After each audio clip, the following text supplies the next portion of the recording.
Bismillahirrahmanirrahim. Assalamualaikum warahmatullahi wabarakatuh. Bapak Ibu, perkenalkan saya Solihin, calon guru penggerak angkatan 9 dari Kabupaten Cirebon. Fasilitator saya Ibu Juhairia dan pendamping praktik saya Ibu Fitria.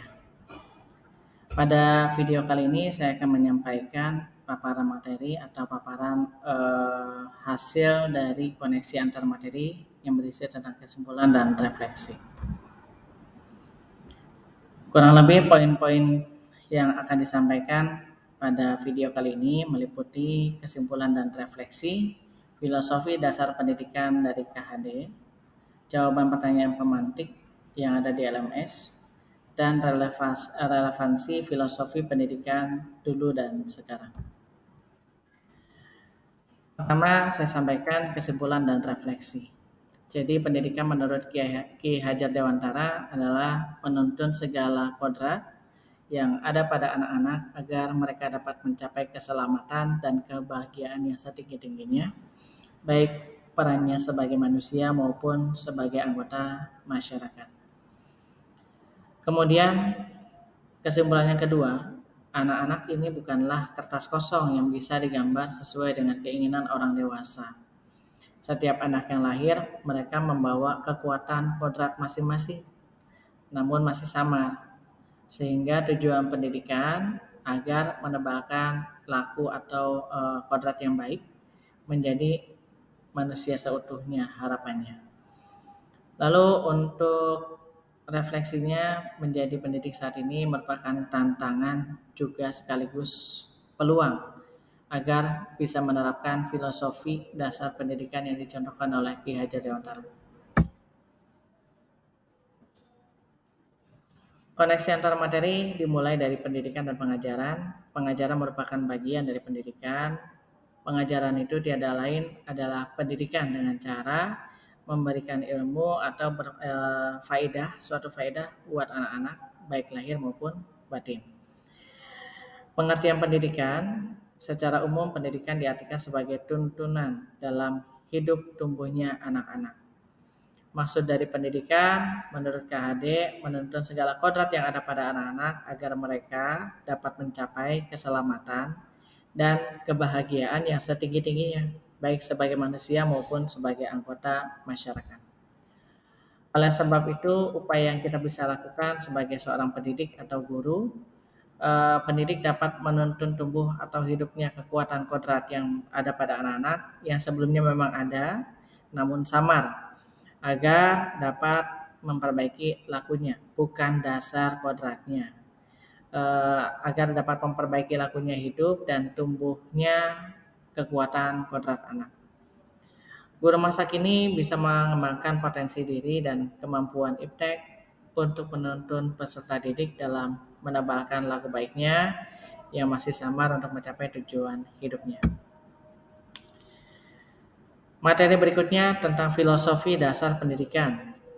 Yang pertama, hakikat menuntun. Menurut KHD, dalam menuntun ini mengibaratkan peran guru sebagai petani, ibarat seorang petani yang mana dia menanam hasil taninya, ditanam di sawah, mulai dari caranya memilih benih, kemudian mengondisikan tanahnya, mempersiapkan kebutuhan air, dan setiap harinya dipantau, diiringi sampai tumbuh dan bisa panen. Nah, kurang lebih seperti itulah pamong ya. Seorang guru menjadi pamong yang dapat memberikan tuntunan agar anak dapat menemukan kemerdekaannya dalam belajar. Kemudian setiap anak memiliki kodrat alam dan kodrat zaman. Kodrat alam berkaitan dengan sifat atau bentuk lingkungan di mana anak berada atau dilahirkan. Sedangkan kodrat zaman berkaitan dengan isi atau irama atau kondisi waktu, ya, kapan ia dilahirkan. KHD menjelaskan, menegaskan juga bahwa didiklah anak-anak sesuai dengan tuntutan alam dan zamannya sendiri. Artinya kita tidak bisa memaksakan gaya mengajar kepada siswa tahun 90-an dengan tahun 2000-an ataupun tahun 2020-an, ya. Jadi abad 21 tentu jauh berbeda dengan abad Lalu yang selanjutnya masih dalam materi filosofi dasar pendidikan, peserta didik ini bukan tabula rasa. Artinya setiap anak yang dilahirkan itu diumpamakan seperti kertas yang sudah memang ditulisi penuh, ya, sudah ada garis takdirnya masing-masing, tetapi semua tulisan itu masih suram. Lebih lanjut menurut aliran ini, ya teori konvergensi ya, pendidikan ini berkewajiban dan berkuasa menebalkan segala tulisan yang suram ya dan yang berisi baik agar kelak nampak sebagai budi pekerti yang baik. Segala tulisan yang mengandung arti jahat hendaknya dibiarkan agar jangan sampai menjadi tebal bahkan makin suram. Materi filosofi dasar pendidikan yang terakhir, budi pekerti. Budi pekerti, watak, karakter adalah bersatunya atau perpaduan harmonis antara gerak pikiran, perasaan, dan kehendak. Ya, jadi hasil olah rasa, olah cipta, olah karsa. Nah, sehingga menimbulkan tenaga semangat. Budi pekerti melatih anak untuk memiliki kesadaran diri yang utuh untuk menjadi dirinya sendiri. Artinya dia memerdekakan diri sendiri. Artinya punya kemerdekaan terhadap dirinya sendiri. Dia tidak terkekang suatu kepentingan, dia tidak terbebani suatu beban, dia memegang kendali atas dirinya sendiri. Kemudian pertanyaan pemantik yang muncul dalam LMS diantaranya apa yang Anda percaya tentang murid dan pembelajaran di kelas sebelum Anda mempelajari modul ini. Jadi yang pertama ini sebelum saya mempelajari modul ini, pencapaian hasil belajar ini biasanya secara general disimbolkan dari ketuntasan penyampaian materi dan nilai yang diperoleh oleh siswa, sehingga terkesan serius dan kurang dikemas menyenangkan. Lalu yang kedua, saya sadar mengajar seluruh peserta didik dengan metode atau pendekatan yang sama adalah sesuatu hal yang keliru dan ini perlu digali lebih lanjut agar karakteristik peserta didik dapat berkembang ke arah yang optimal. Yang ketiga, memberikan tugas selama ini masih kurang bermakna karena baru sekedar melengkapi dan menjadi dasar memberi nilai di rapor, artinya untuk kelengkapan buku penilaian, belum sampai pada pembelajaran bermakna. Apa yang berubah dari pemikiran atau perilaku setelah saya mempelajari modul ini? Yang pertama, belajar merancang metode dan strategi pembelajaran yang menyenangkan, yang berpusat pada siswa, agar siswa juga mengalami pengalaman belajar langsung dan pengalaman berharga bermakna dalam hidupnya. Mulai melakukan asesmen diagnostik untuk pemetaan karakteristik dan gaya belajar siswa.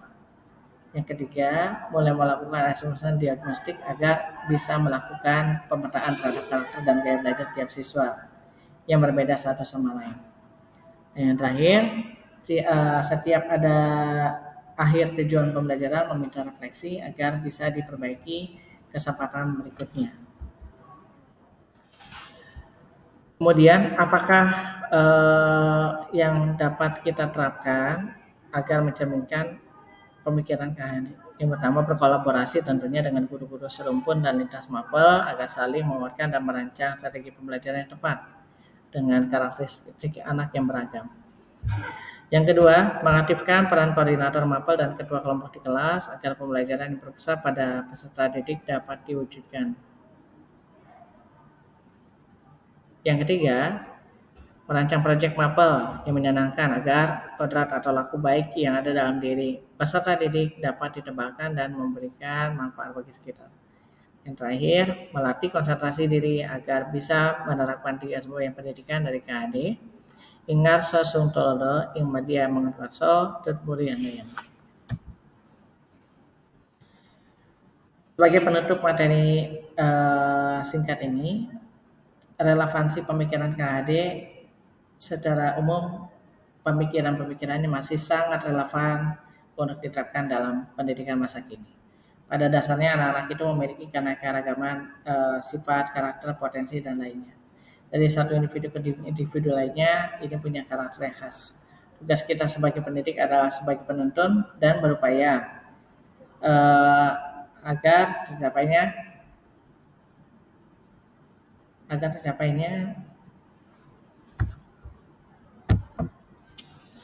kebahagiaannya sendiri, baik sebagai seorang individu, seorang manusia, maupun sebagai anggota bagian dari masyarakat. Saya sebagai pendidik adalah relevansinya mengutamakan dan mementingkan keberhasilan anak. Sehingga dalam proses pembelajaran, kita sebagai pendidik harus dapat menuntun anak sesuai dengan kodrat alam dan kodrat zaman. Ya, kurang lebih itu yang bisa disampaikan. Mohon maaf apabila banyak kekurangan. Assalamualaikum warahmatullahi wabarakatuh.